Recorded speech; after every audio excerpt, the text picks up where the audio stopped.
Good evening po sa lahat po ng mga viewers natin. So good evening po sa lahat. Luzon, Visayas, Mindanao, we are now officially live in Facebook, in live streaming sa Facebook. So kumusta po kayong lahat? And then I would like to thank all the viewers last week, and also nagpapasalamat din po tayo sa lahat po ng mga LM, sa lahat po ng mga men's at sa lahat po ng mga youth, So salamat din po sa kanilang suporta at sa lahat po ng mga viewers po natin na nanonood po. So maraming salamat po sa inyo. At for tonight, tuloy lang po natin. This is our last topic about the lesson 2, the lesson 2 of God's plan revealed.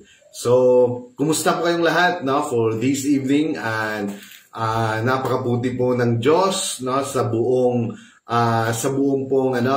pong week na kanyang binigay sa atin, and still hoping for this coming week, most especially sa siningang mga last week of March, at papasok na rin po ang April. So madali na lang, election na po. So hindi ko pa alam kung yung iba ay fix na yung kanilang pag-iisip about their kandidato for this coming election, May 9, if I'm correct. So kaya po, Chiri Amor Espanyol Hamco, good evening, Pastor, God bless po. So watching, Chiri Amor. So magandang gabi din po, at sa lahat po ng mga viewers natin, at nagpapasalamat din po pala tayo sa lahat po ng mga sa ating sa ating president po ng men's, kay Brother RB. And then this coming April 14 and 15, we have the LM rally sa Rangayin. And then in 27 of April 2022, last week po ata yan, magkakaroon din po ng men's rally. So tayo rin po ay nagpapasalamat sa ating butihing pastor at sa lahat po ng to our presbyter, Pastor Neil Acuesta sa section 2. So maraming salamat at sa lahat din po ng mga sa lahat ng mga opisyalis sa sa section 2 na mga tawag nito, sa mga ministers ng section 2. So magandang gabi po uli sa lahat po, Luzon, Visayas, Mindanao. So tuloy po tayo this evening. I'm gonna share again with you the Word of God, and it is according to the humankind judge. So this is our last topic, last time we will tackle again, kasi kasama po ito sa last topic ng lesson 2. So before we're going to start, let us pray muna. Lord God, the Father Almighty in heaven, Lord, I give you thanks and praises, honor and glory for tonight. I ask, Lord, for your anointing again, and also a wide knowledge and understanding about your word. Anoint me, Lord, with the power of the Holy Spirit as I'm going to exhort your word for tonight. And also anoint also the ears ng lahat po ng mga nanonood ngayon, so that they will understand well and clearly about your message for tonight. Salamat, Ginoo, and I'll bring back all the honors and glory in the name of Jesus. Amen. So, thank you po once again. So, tuloy tayo. It is the humankind judge. So, humanity will be judged again in different manner, sabi dito. So, it's new covenant that God create, sa lahat po ng mga bagong covenant po or agreement o ano man yan na bago po na God's create na ginawa po ng Diyos, gives mankind greater levels of intimacy with Him, or something, nagkakaroon po ng masyadong malalim yung pagkakilanlan sa Kanya, or masyadong malapit yung ang nagiging intimacy or relationship sa Diyos. Each covenant is instituted only for a specific amount of time. So during the time period, God extends His mercy and give a plan of salvation to which must believe and obey for each time period, always in judgment. So bago mag-judge ang Diyos, just like for example in the time of Noah, nagkakaroon pa ng extension of His mercy. God extend His mercy sa mga sangkatauhan, and then sinabi niya po ito kay Noah, because only Noah God's na nakita niya yung God's about being righteous in his eyes. So because hindi matago ni Noah yan, talagang he preached to the people about this kind of judgment na magkaroon ng flood. Pero lahat po sila they make funny or they laugh or they mock or something na hindi po nila inintindi yun. Because in that time, hindi sila nakaranas or nakakita lang man ng ulan or nakaranas ng ulan, naka-experience ng ulan. Amen. So only the mist na nagbibigay na magkakaroon ng basa yung lupa, only the mist or ulap or something, a droplets, because sa sining hamog naghahatag sang basa sa lupa. So, pero when time comes about the judgment of God, na magkakaroon ng flood, talagang nangyayari, and then Noah was already inside the ark. And then it is God who closed ang inangapwertahan. God is the one who shut the door of that ark, and no one can open. So, dahil doon, maraming namatay, because ang katatakutan talaga ay ang Diyos. Even in our time today, sinasabi po na we are now in the last days, and I believe, according to the Bible, in Revelation, ang storya po ng mundong ito, it is already been revealed to us. Tapos na po ang storya po ng sangkatauhan. Amen. According to the Bible. So, this world, or even this earth, ang mundong ito was already been preserved or nakapreserba na sa asupre kag sa kalayo. Amen. So hindi na magkakaroon ng flood because every time we saw or makita natin yung sign or token in the sky, yung rainbow, it is a token or a sign na hindi niya na magkakaroon ng flood. Amen. Pero there is also God also extend His mercy towards us. Kasi nga, we are in God's extension na lang meron tayo . That's why we are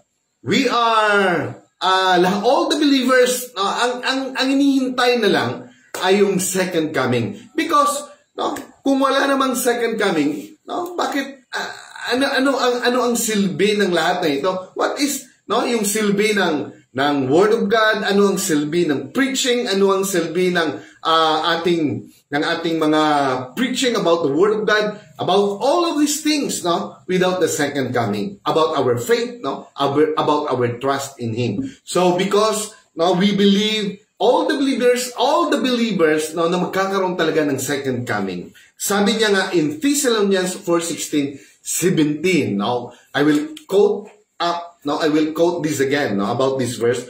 With a shout of command, with the archangels call with the sound of God's trumpet, the Lord Himself will come down from heaven, and the dead, who belong to the Messiah will rise first. Yung mga namatay na that belong to the Messiah, who is also serving Him, also believers, will rise first. Then, we who are alive, tayo po na buhay pa, kung sa iyang pagbalik, will be caught up in the clouds together with them to meet the Lord in the air, and so will be with Him. with the Lord forever.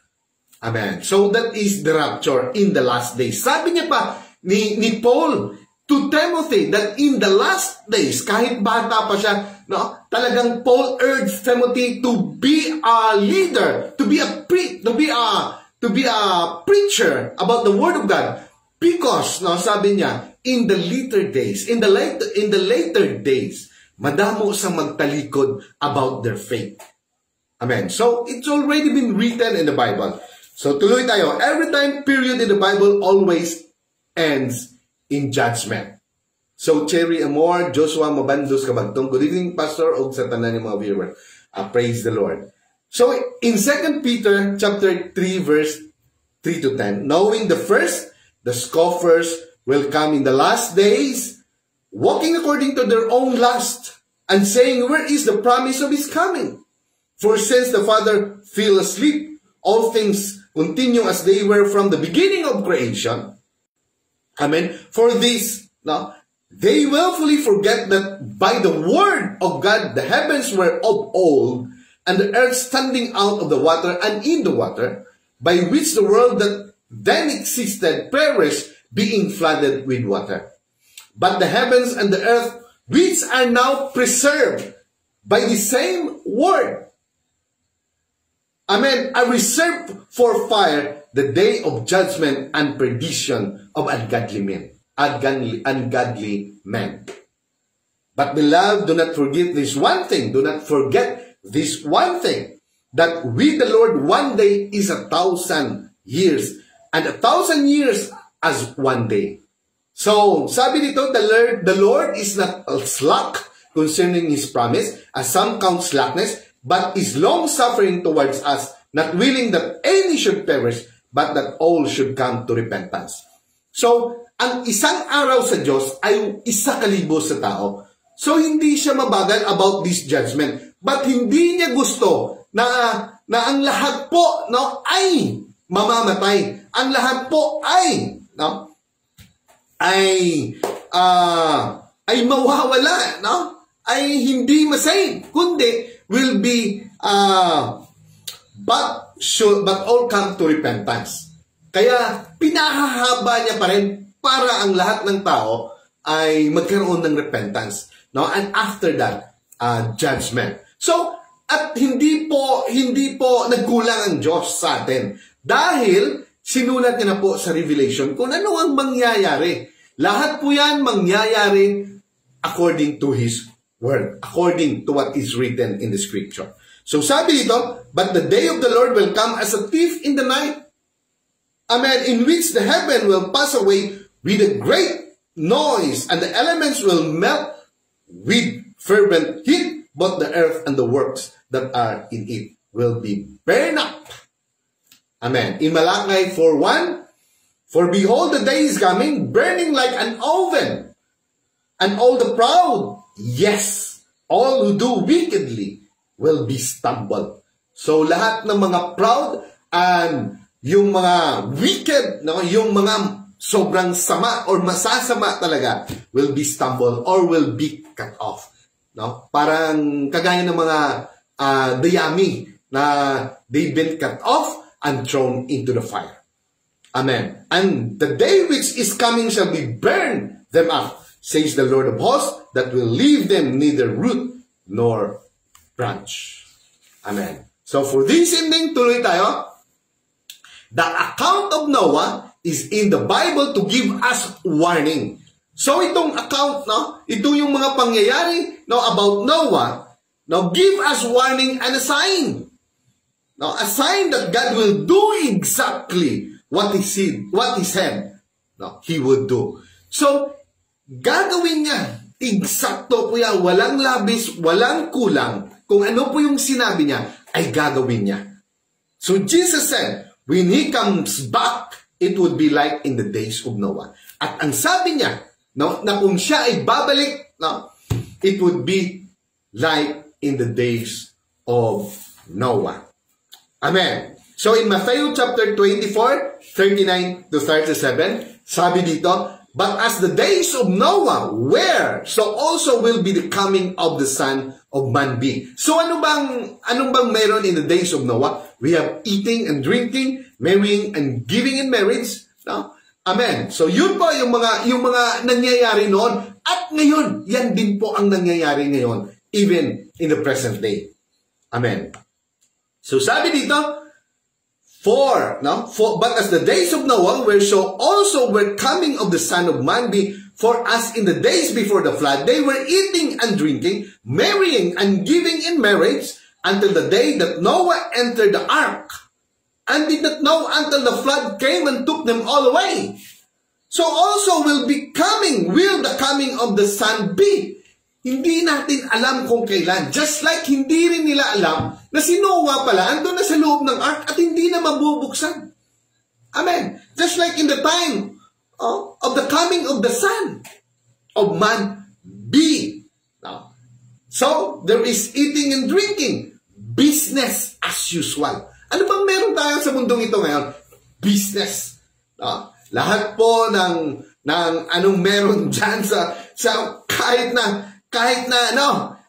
na yung lahat na trending halos dyan. So lahat entertainment na. Amen. So eating and drinking and then business as usual, ando na lahat. Ano bang maibibigay ng mundong ito? Just business or what we call mammon. And then also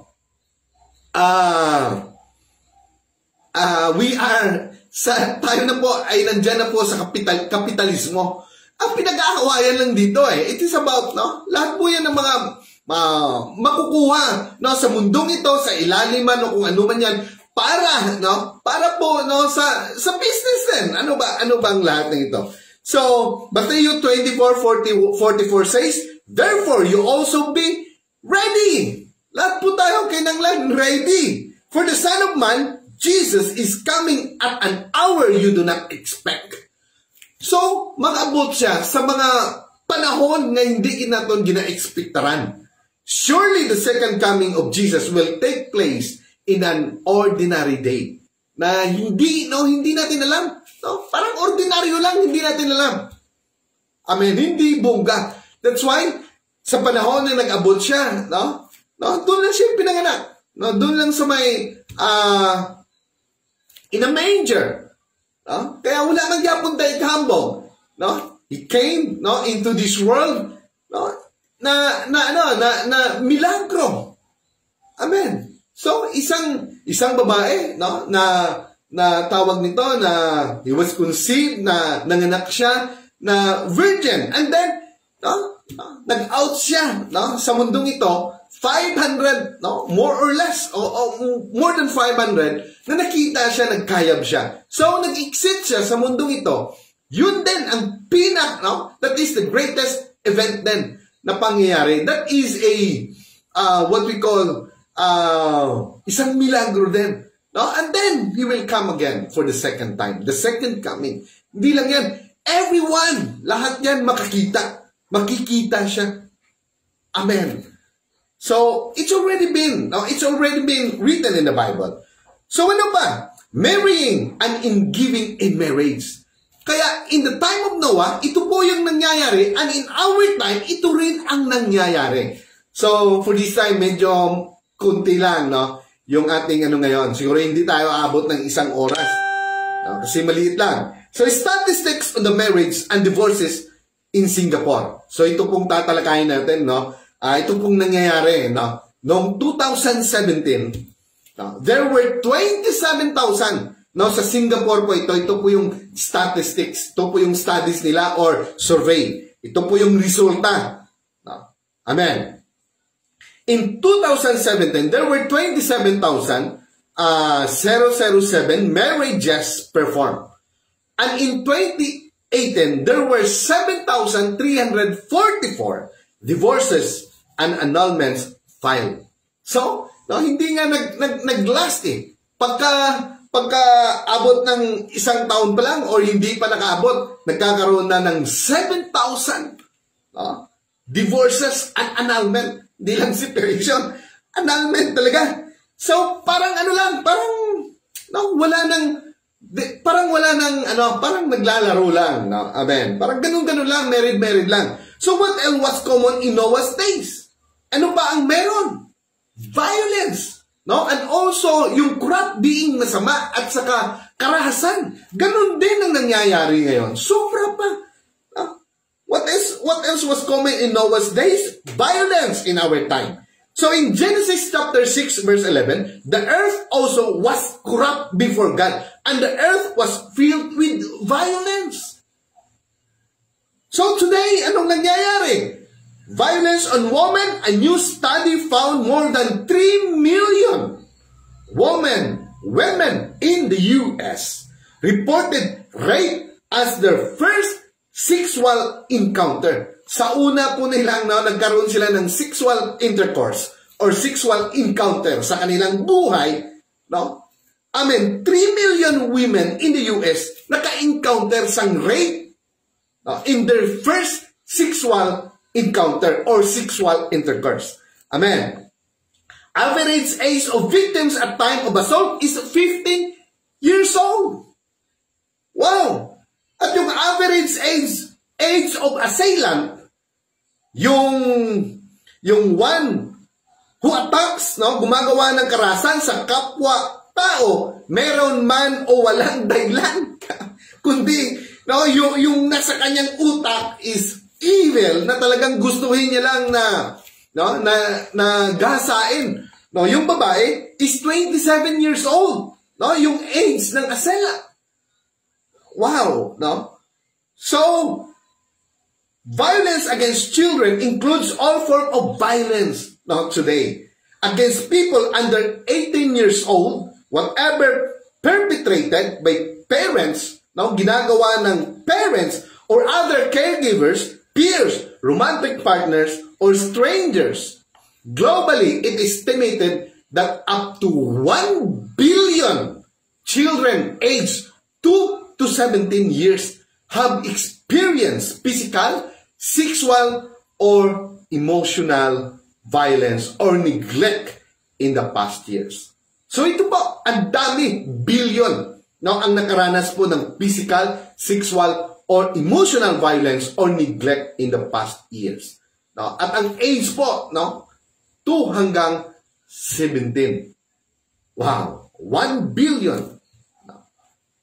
So as of January 3, 2019, so in the United States of America, gun death, ito na yung mga karahasan, yung violence.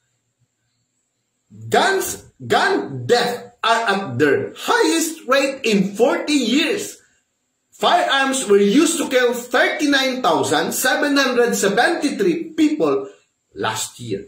Sabi po dito. What might surprise you is that the large majority of those fatalities, sabi dito, occurred when someone turned the gun on themselves. So, mas ang majority dito sa sinabi dito, 39,773 na talagang namatay sa firearms. At majority dito ay talagang tinutok nila yung baril sa kanila mismo, sa kanila. No? Someone turned the gun on themselves.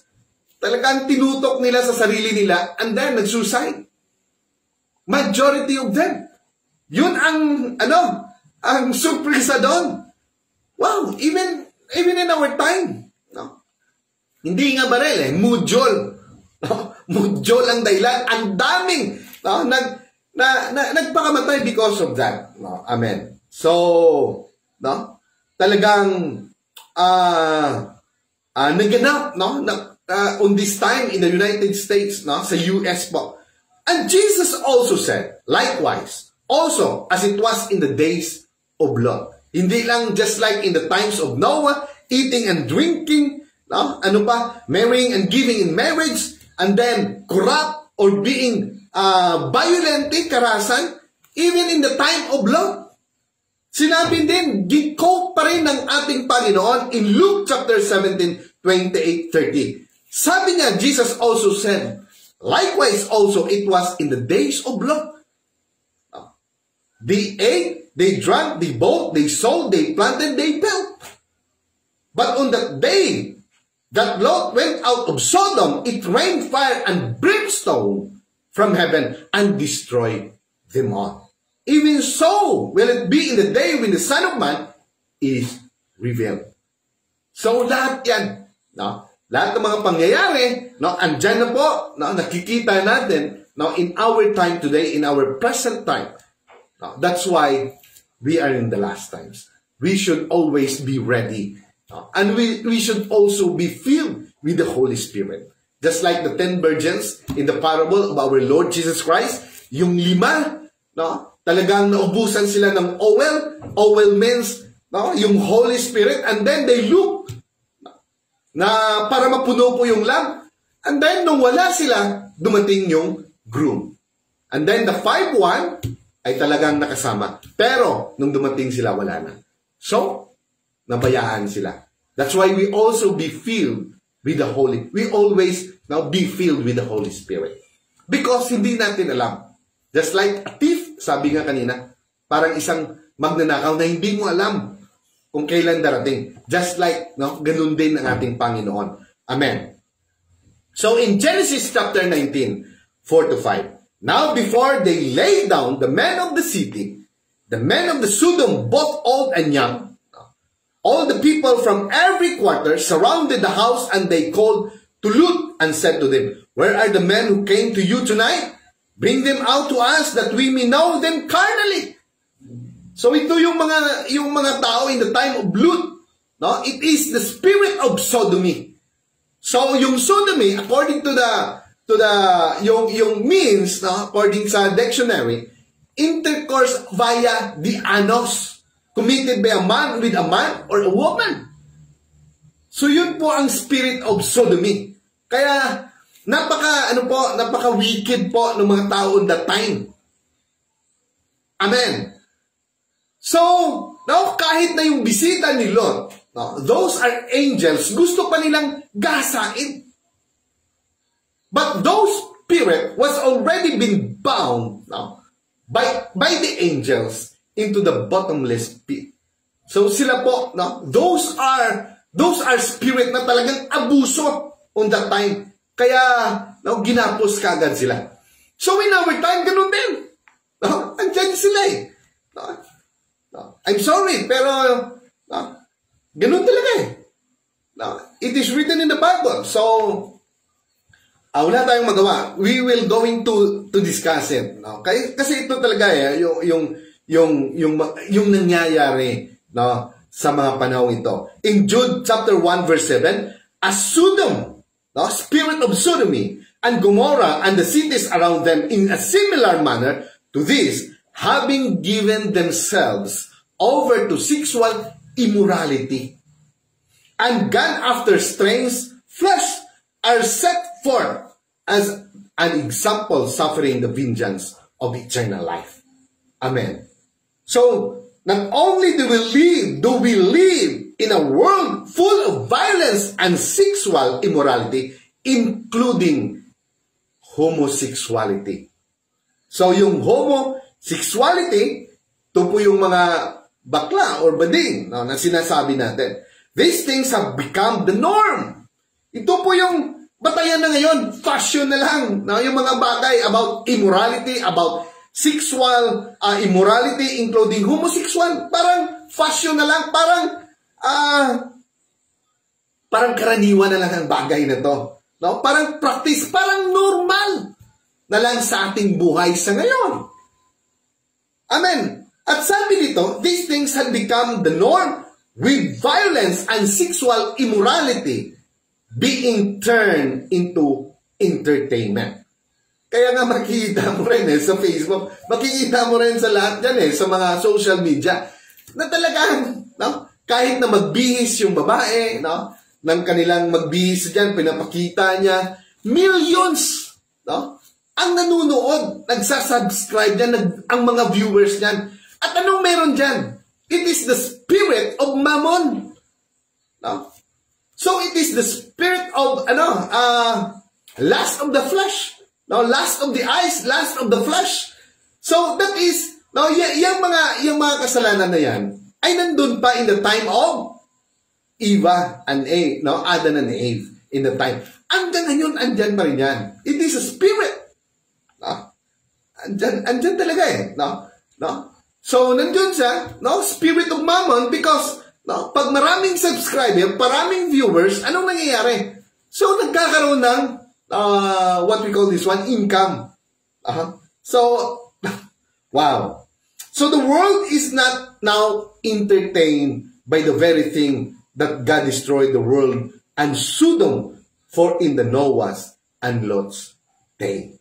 So, sabi niya dati, ulitin natin, the world is now entertained by the very things that God destroyed the world and Sodom for in Noah's and Lot's day. So, even siguro ngayon, kung babasahin natin ng Bible, babasahin natin or someone will going to preach or something will going to remind us or to rebuke us sa ating mga ginagawa, ganun naman ang Word of God, try to remind us kung anong nangyayari sa ngayon. So, something na hindi natin pinapansin. Pero pagdating ng panahon, talagang mamumulat yung mata natin because all of these things is just temporary. Alam natin na everyday talaga mayroong it is certain talaga na nagkakaroon ng kamatayon sa ato niya kinabuhi. And we are, that's why the Word of God andun pa rin. Because in judgment time, wala kagad sa may kambal kay ara na sa Facebook, ara na sa media, ara na sa TV, ara na sa tanan, madamo na nga tanan. Every corner of this globe, the Word of God is already been preached about the second coming, about the judgment. Amen. About salvation. So, taluoy lang kita kung hindi ta mamati. Kag hindi naton tagapon ang aton Ginoong Hesus Kristo pag-abot sa panahon in this day, talagang sinasabi na talagang binobroadcast na talagang ino-offer na talagang pinipreach na about the second coming. So kagaya nga sinabi, lahat po tayo, mayroon po tayong will, mayroon po tayong choice, we have the freedom, kung ano po ang gusto natin. Pero ang Diyos talagang sabi niya, choose life. Talagang, ginabusaton pa ang iyang mga pulong. So, sabi dito, since 2001, 14 countries have fully legalized homosexual marriage. So, lahat yan, andito po, Argentina, Belgium, Canada, Denmark, Iceland, Netherlands, Norway, Portugal, Spain, South Africa, Sweden, New Zealand, Uruguay, France, with parts of North and South America doing the same. And the list is growing all the time. And, sabi niya rito, lapit na lang tayo. And yet, what did God's word say in Jude chapter 1 verse 7? That Sodom was set as an example.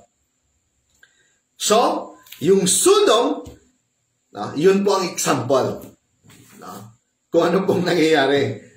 So, Sodom pa lang yan. So, ito na yung mga lugar na sinasabi dito, legalize homosexual marriage.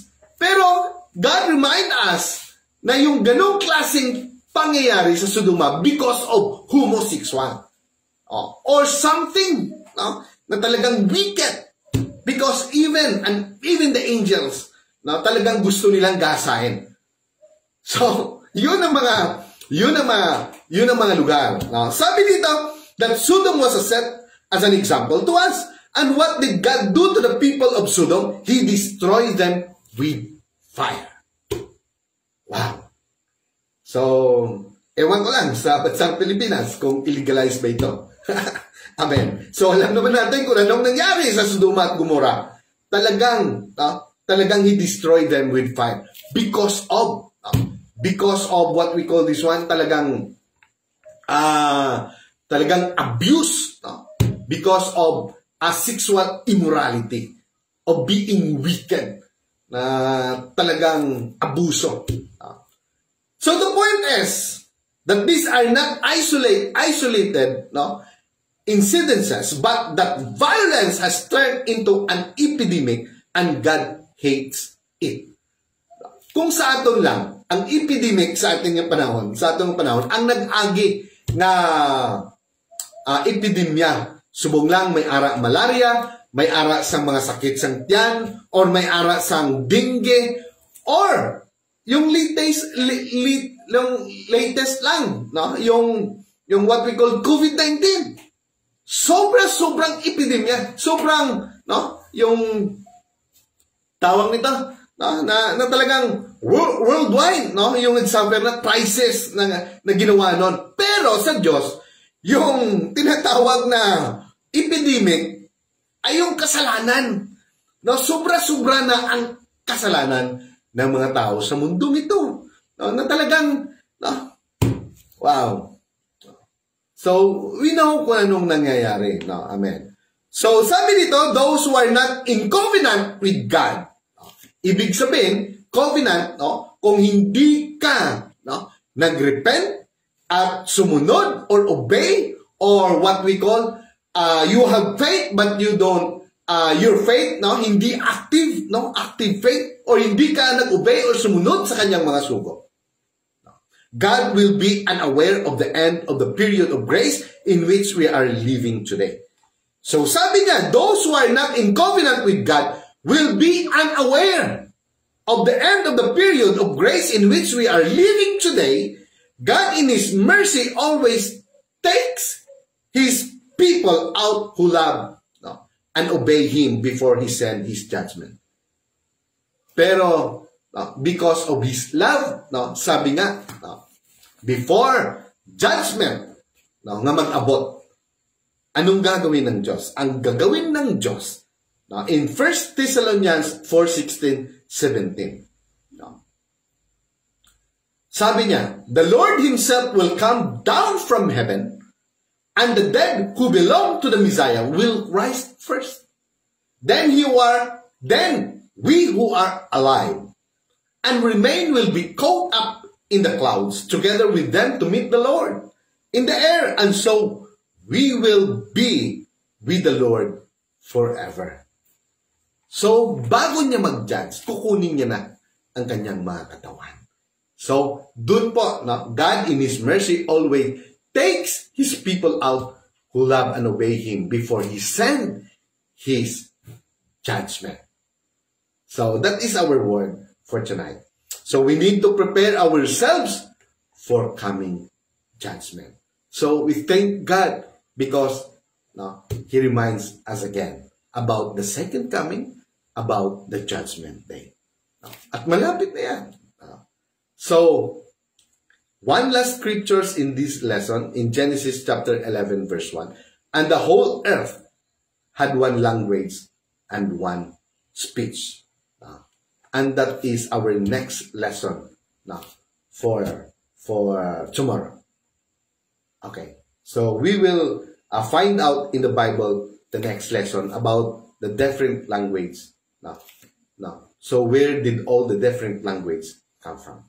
So, para tuloy-tuloy po yung pag-intindi, para lumawak po ang ating kaalaman, masusubayan-bayan po natin kung ano ba talaga ang ano po talaga ang nilalaman ng Biblia, ng Scripture. What is really written, or ano ba talaga yung konteksto na andyan po sa Bible. So, salamat po sa lahat-lahat po ng mga nanonood. Patuloy po kayo na magsuporta.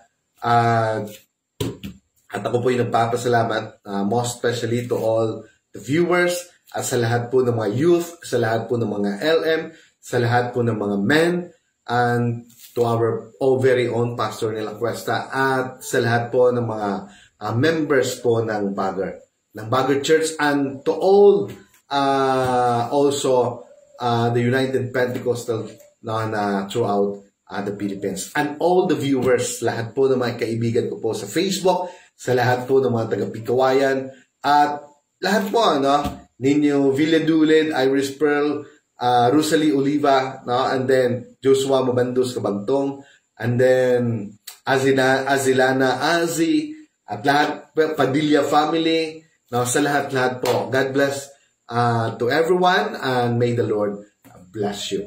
Magandang gabi po, no, and ulit po, no, God bless you. Amen.